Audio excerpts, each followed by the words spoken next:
Hello friends, എല്ലാ കൂട്ടുകാർക്കും നമ്മുടെ ഒരു പുതിയ വീഡിയോയിലേക്ക് സ്വാഗതം. അപ്പോൾ ഇന്നത്തെ എൻ്റെ വീഡിയോ എന്ന് പറയുന്നത് ഞാനിങ്ങനെ എൻ്റെ വീട്ടിലാണ് കേട്ടോ. അപ്പോൾ ഇവിടെ എൻ്റെ വീടിൻ്റെ തൊട്ടടുക്ക് ശ്രീ ശങ്കരനാരായണ സ്വാമി ക്ഷേത്രത്തിൽ ഉത്സവം ഇന്ന് തുടങ്ങുകയാണ്. ഇന്നല്ല, നാളെയാണ്. അപ്പോൾ അവിടെ മഹോത്സവത്തിനോടനുബന്ധിച്ച് ഇന്ന് വൈകിട്ട് അവിടെ ഗാനമേളയും അതുപോലെ തന്നെ കല്ലൂസിൻ്റെ ഡാൻസ് ഗ്രൂപ്പിൻ്റെ തിരുവാതിര കൈകൊട്ടിക്കളിയൊക്കെ ഉണ്ട്. അപ്പോൾ അതുകൊണ്ട് നമ്മുടെ വീടിൻ്റെ തൊട്ടടുക്കെയാണ് ഈ ഉരുൾ മഹോത്സവത്തിൻ്റെ പരിപാടിയൊക്കെ നടക്കുന്നത്. അപ്പോൾ പടിഞ്ഞാറേക്കരയാണ്. അപ്പോൾ അതുകൊണ്ട് ഞാനും കല്ലൂസും ശുക്കുട്ടനും കൂടി രാവിലെ തന്നെ വീട്ടിലോട്ട് വന്നു.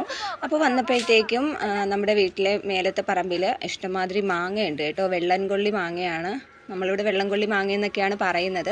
അങ്ങനെ ഞാനും കല്ലൂസും ശുക്കുട്ടനും കൂടി അത് പറക്കാനായിട്ട് പറക്കിക്കൊണ്ട് നിൽക്കുകയാണ് കേട്ടോ. നല്ല സൂപ്പർ മാങ്ങയാണ്, എനിക്ക് ഭയങ്കര ഇഷ്ടമാണ്. അപ്പം ഞാൻ എൻ്റെ കുട്ടിക്കാലത്തൊക്കെ ഇവിടെ ശരിക്കും വീഴുമായിരുന്നു. ഇപ്പോഴും അതുപോലെ തന്നെയാണ്. ഇപ്പം മാവ് നന്നായിട്ട് മുറ്റി. അപ്പോൾ ഞാനും ശുക്കുട്ടനും കൂടി അതൊക്കെ പുളി കഴിച്ചു. അപ്പോൾ കല്ലൂസ് ഇവിടെ നമ്മുടെ തിരുവാതിരയുടെ ഒരുക്കത്തിലൊക്കെയാണ്. ഇപ്പോൾ കല്ലൂസ് സ്വന്തമായിട്ട് മേക്കപ്പൊക്കെ ചെയ്ത് തുടങ്ങി.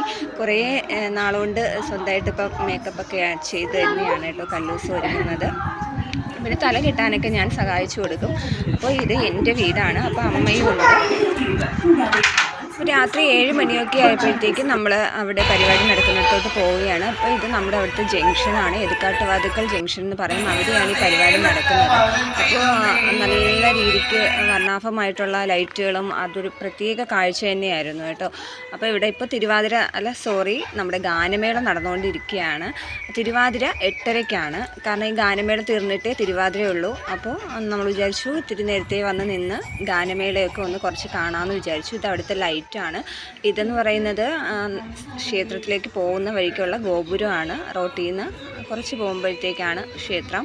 അപ്പോൾ 10 ദിവസവും ഇവിടെ ഭയങ്കര ഉത്സവമാണ്. അപ്പോൾ നമ്മൾ വന്നപ്പോഴത്തേക്കും കല്ലൂസിൻ്റെ കൂട്ടുകാരെല്ലാം അവിടെ എത്തിയിട്ടുണ്ടായിരുന്നു. പിന്നെ കുറേ നേരം അവിടെ നിന്നു. ഗാനമേളയൊന്നും കേൾക്കാൻ മാത്രമേ പറ്റുള്ളൂ, കാണാനൊന്നും പറ്റിയില്ല. കാരണം ഭയങ്കര ആളായിരുന്നു. അതുപോലെ തന്നെ പിടിക്കാനൊന്നും പറ്റിയില്ല. ഭയങ്കര ലൈറ്റും വെട്ടമൊക്കെ ആയിരുന്നു. ഇതായിരുന്നു ആ ഗോപുരം. അപ്പോൾ പല വർണ്ണങ്ങളിൽ ഇങ്ങനെ ലൈറ്റ് മിന്നി നിൽക്കുന്നത് കാണാൻ ഒരു പ്രത്യേക ഭംഗിയായിരുന്നു. ഗാനമേള നടക്കുന്നതിനിടയിൽ വേറെയും കലാപരിപാടികളൊക്കെ ഉണ്ടായിരുന്നു. അതൊക്കെ കണ്ടിരിക്കാൻ നല്ല രസമുണ്ടായിരുന്നു കേട്ടോ. അപ്പോൾ ഞാൻ കുറച്ചേ പിടിച്ചിട്ടുണ്ടായിരുന്നുള്ളൂ. നല്ല രസമായിരുന്നു ഈ ചേട്ടൻ്റെ ഡാൻസ് കാണാൻ വേണ്ടിയിട്ട്.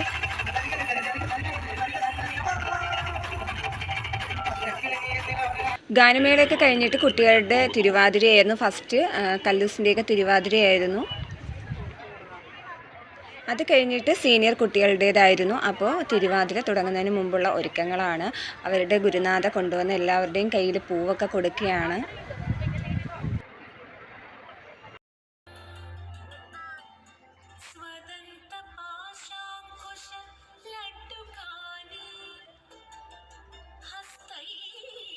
അങ്ങനെ തിരുവാതിരയൊക്കെ അടിപൊളിയായിട്ട് കഴിഞ്ഞു. അപ്പോൾ അവർക്ക് ചെറിയ സമ്മാനദാനം ഉണ്ടായിരുന്നു. അപ്പോൾ ആ സമ്മാനമൊക്കെ കൊടുത്തുകൊണ്ട് നിൽക്കുകയാണ്.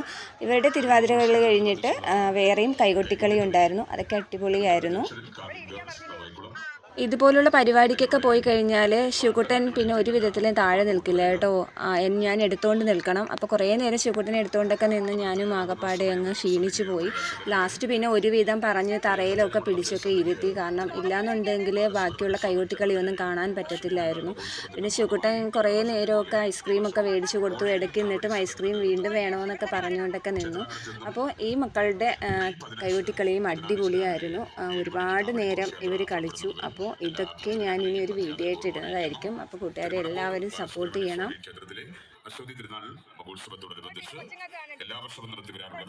മൂന്ന് ടീമുകാരുടെ കൈകൊട്ടിക്കളിയായിരുന്നു ഉണ്ടായിരുന്നത്. മൂന്നും അടിപൊളിയായിരുന്നു. ഇവരുടേത് കഴിഞ്ഞിട്ട് വീണ്ടും ഉണ്ടായിരുന്നു. അത് കുഞ്ഞു കുട്ടികൾക്ക് ഉണ്ടായിരുന്നതായിരുന്നു. അതും അടിപൊളി നല്ല എനർജിക്കായിട്ടുള്ള ഒരു കൈകൊട്ടിക്കളിയായിരുന്നു. അത് കുറേ നേരം ഉണ്ടായിരുന്നു. അതുമൊക്കെ കണ്ട് കുറേ നേരം നിന്നു. അതൊക്കെ കഴിഞ്ഞിട്ട് പിന്നെ കുട്ടികൾക്കൊക്കെ അങ്ങ് വിശപ്പ് തുടങ്ങി. രാത്രി 11-12 മണിയോളമൊക്കെ ആയി. അപ്പോൾ നമ്മൾ അതും കൂടിയൊക്കെ കുറച്ച് കണ്ടിട്ട് നമ്മൾ പെട്ടെന്ന് തന്നെ വീട്ടിലോട്ടുമൊക്കെ വന്നു. അപ്പോൾ ഇതായിരുന്നു എനിക്ക് ഏറ്റവും ഇഷ്ടപ്പെട്ട ഒരു കൈകൊട്ടിക്കളി എന്ന് പറയുന്നത്. അതിനകത്ത് ഒരു കുഞ്ഞു മോളുണ്ട്. കുഞ്ഞു മോള് ഇവർക്കൊപ്പം തന്നെ നിന്ന് കളിച്ചു കേട്ടോ. അടിപൊളിയായിരുന്നു. ഒരുപാട് നോട്ടുമാലയൊക്കെ കിട്ടി. അപ്പോൾ കൂട്ടുകാരെ, ഇന്നത്തെ എൻ്റെ വീഡിയോ ഇത്രയേ ഉള്ളൂ. അപ്പോൾ അടുത്ത വീഡിയോയുമായിട്ട് കാണുന്നത് വരേക്കും ബൈ.